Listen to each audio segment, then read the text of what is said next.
এলেম থাকবে না এলেম। আল্লাহর পয়গম্বর ডাক দিয়া বলেন, উম্মত আখিরি জমানার মধ্যে আলেম থাকবে, আলেম।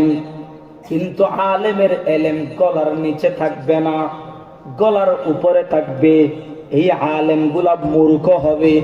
মানুষ তাদের কাছে মাসআলা জানার জন্য যাবে। ফাফতাউ বিগাইরি ইলমিন ফাদাল্লু ওয়া আদাল্লু। আল্লাহর নবী বলেন, এই আলেমদের কাছে মানুষ যখন ফতোয়ার জন্য যাবে, তারা উল্টা পাল্টা ফতোয়াবাজি করবে, নিজেও জাহান্নামে যাবে, উম্মতকেও জাহান্নামে নিয়ে যাবে। কথা বলেন ঠিক কিনা? মূর্খ মার্কা বক্তা আছে না নাই? মূর্খ মার্কা আলেম আছে না নাই? বোম্মাল্লি উপশব্দ বাইরে জন্য ইতেও স্টেজত বয়েরা হাঁটা জিদের ফটিকেরা রসুলের দুশ্মন হয়ে গালি দেয়।